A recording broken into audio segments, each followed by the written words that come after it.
जय सिया राम दोस्तों, जय बागेश्वर धाम। इस वीडियो में दोस्तों मैं आप लोगों को पूज्य गुरुदेव जी भगवान के दर्शन कराने वाला हूं और धाम पर पूज्य गुरुदेव जी रहते हैं। तो दोस्तों आप देख सकते हैं लाखों की संख्या में भक्त बाहर बैठे हुए हैं और पूज्य गुरुदेव जी विराजमान हैं। तो दरबार कैसे लगाते हैं चलिए आप इस वीडियो में देखिए। पूज्य सरकार काम की है उस अंधे व्यक्ति ने जिसका नाम सुरेश था। उसने कहा मालिक मैं इसलिए मंदिर जाऊंगा, मैं जाऊंगा, मुझे पता है कि मुझे दिखाई नहीं पड़ता, मैं मंदिर नहीं देख पाऊंगा, पोशाक नहीं देख पाऊंगा, साज सज्जा नहीं देख पाऊंगा, हनुमान जी के दर्शन नहीं कर पाऊंगा, गुरुदेव को नहीं देख पाऊंगा। तो क्या हुआ, लेकिन मुझे हनुमान जी तो देख लेंगे, मैं जाऊंगा, वो तो मुझे देख लेगा। यही मैं तुमसे कहना चाहता हूं मेरे पागलों, तुम चमत्कारों के चक्कर में मेरे पास मत आओ। मैं तुम्हें कुछ और देने बैठा, मैं तुम्हें जिंदगी की कुंजी देने के लिए बैठा ताकि तुम्हें कहीं भटकना न हो। आने के बाद डूबो और ये बात तुम छोड़ दो कि तुम्हें हम मिले नहीं, तुम्हारी हमसे बात नहीं हुई। कौन कहता तुम्हारी बात नहीं, तुम्हारा दूर गहरा नहीं,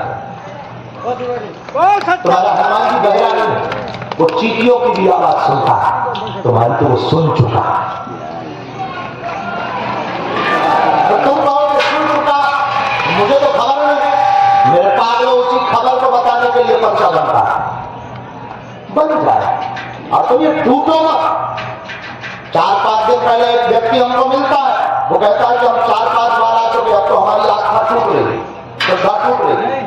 आप मिली नहीं गए, इतनी कमजोर श्रद्धा है तो टूट जाना चाहिए, इतनी कमजोर आस्था है तो टूट जाना चाहिए, इतना कमजोर तुम्हारा दिल है टूट जाना चाहिए। तो हनुमान तुमसे कुछ मांगता ना, श्रद्धा भी तो मांगता है, इतनी कमजोर श्रद्धा है तो तुझे भाग जाना चाहिए। और तुम जिंदगी का हल पाने आए हो, जिंदगी का सवाल पाने आए हो, जिंदगी का तुम समाधान पाने आए हो, जिंदगी का तुम उत्तर पाने आए हो।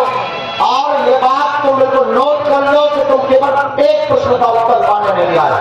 अगर तुम केवल हमारे पास एक प्रश्न का उत्तर पाने आए हो, बहुत घाटे का सौदा कर रहे हो, बहुत घाटे का सौदा। मेरे पागलों, एक बात याद रखना, किसी भी बच्चे के सामने टॉफी का डिब्बा रख दिया जाए, कहा जाए तुम अपने हाथ से टॉफी निकाल।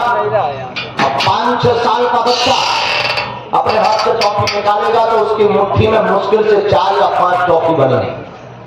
हाँ जी अना जी, 5-6 वर्ष के बच्चे को कहा जाए तो टॉफी ले ले, वो मुश्किल से 4 या 5 टॉफी निकाल पाएगा। लेकिन किसी 40 साल के व्यक्ति को कहा जाए कि तुम टॉफी निकाल कर बच्चे को दे दे, तो उसकी मुट्ठी में 4-5 नहीं 10-20 टॉफी बनेगी।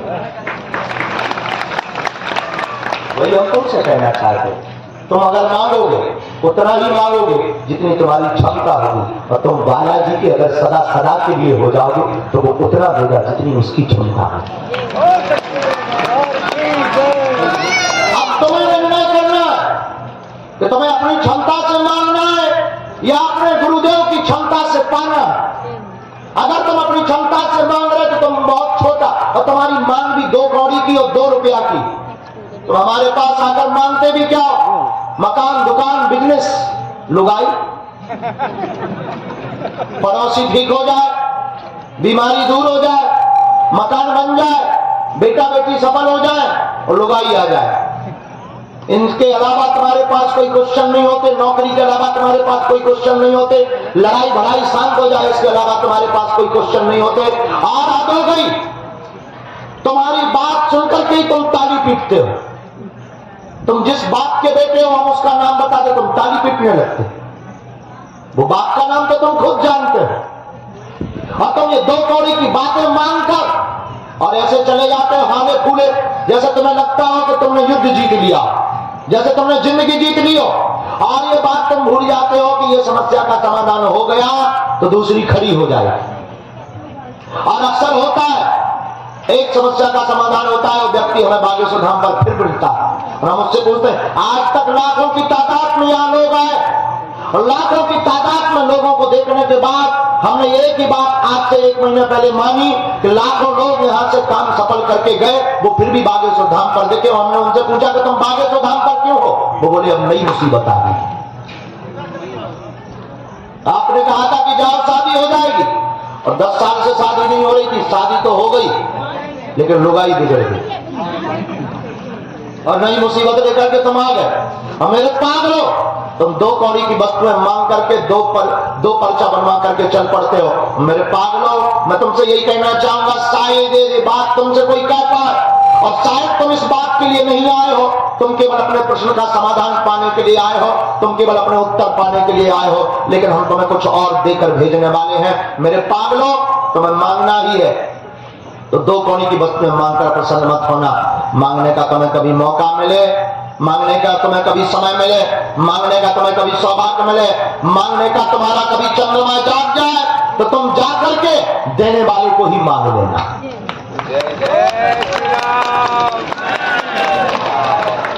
और अगर तुम देने वालों को मान लोगे तो ये बात हम दावे के साथ कह सकते हैं कि दुनिया में तुम्हारी कोई क्षमता नहीं कर सकता।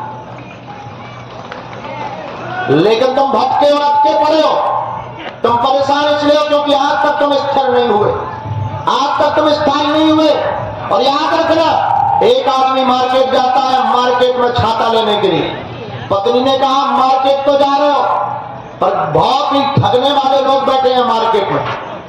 दुकानदार तुमसे छाता का रेट कुछ भी बोले, आधे पर लेकर आना। पति मार्केट गया, दुकानदार से कहा मुझे छाता चाहिए। दुकानदार ने छाता दिखलाया, इसने रेट पूछा, दुकानदार सस्ता जमाना, दुकानदार ने कहा 16 रुपया में दूंगा। इसे पत्नी की बात याद आई, ये बोला मैं 8 रुपया से 1 रुपया ज्यादा नहीं दूंगा। दुकानदार बोले पागल हो क्या, बहुत कम है, बहुत सस्ता है, 8 में नहीं दूंगा। एक काम करो, तुम्हारी ना हमारी 14 में ले ले। ये बोला तुरंत 7 दूंगा। दुकानदार बोला मूर्ख हो, ये तो लुगाई का भरा हुआ आया था। दुकानदार बोला मूर्ख हो क्या, हम घटा रहे तो तुम भी घटा रहे, चलो छोड़ो, मुझे सुबह सुबह बोनी करनी है, 12 दो। ये बोला फिर तो 6 दूंगा। दुकानदार बोला यार तुम पी करके आए हो क्या? बोला बिल्कुल नहीं, चाय पी है। दुकानदार बोला यार देख, सुबह सुबह दिमाग खराब मत करो, मेरी ग्राहक की दिन भर की बर्बाद मत करो, मुझे बोनी करनी हो, तुम पहले ग्राहक हो और पहले ही सुबह सुबह तुम आ गए, 12 नहीं लेना तो मत दो, आए के आए जो रेट पर आया 10 दो। फिर बोला मैं तो 5 में दूंगा। दुकानदार बोला अब तो हद हो गई, एक काम करो, इससे अच्छा तुम ये फ्री में ले जाओ। तब ये बोला तब तो मैं 2 लूंगा।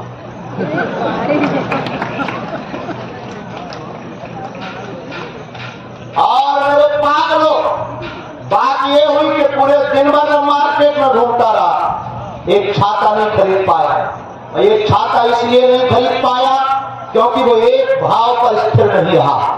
एक भाव पर अगर टिक जाता तो छोटी सी वस्तु उसे छाता मिल जाती, और छोटी सी वस्तु भी उसे छाता नहीं मिल पाई मार्केट में क्योंकि वो एक भाव पर नहीं टिका रहा। मैं यही तुमसे कहना चाहता हूँ, तुम भी अगर एक जगह, एक गुरु, एक परमात्मा के चरण में नहीं टिकोगे तो तुम्हें कृपा कहां से मिलेगी।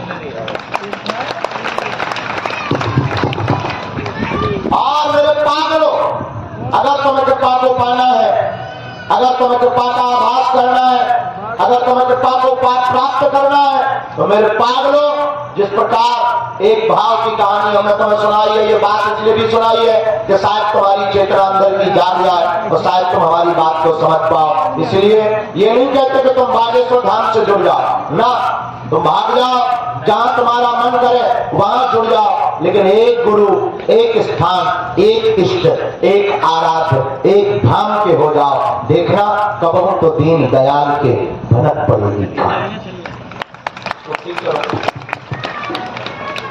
तुम देखना कभी तो उनके कानों में तुम्हारी पुकार सुनाई।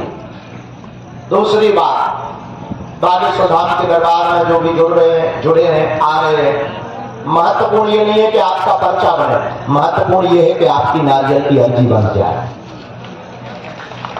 महत्वपूर्ण ये है कि आप पेशी करना प्रारंभ करें। महत्वपूर्ण ये है कि आप नियम प्रारंभ कर दो। नियम क्या है?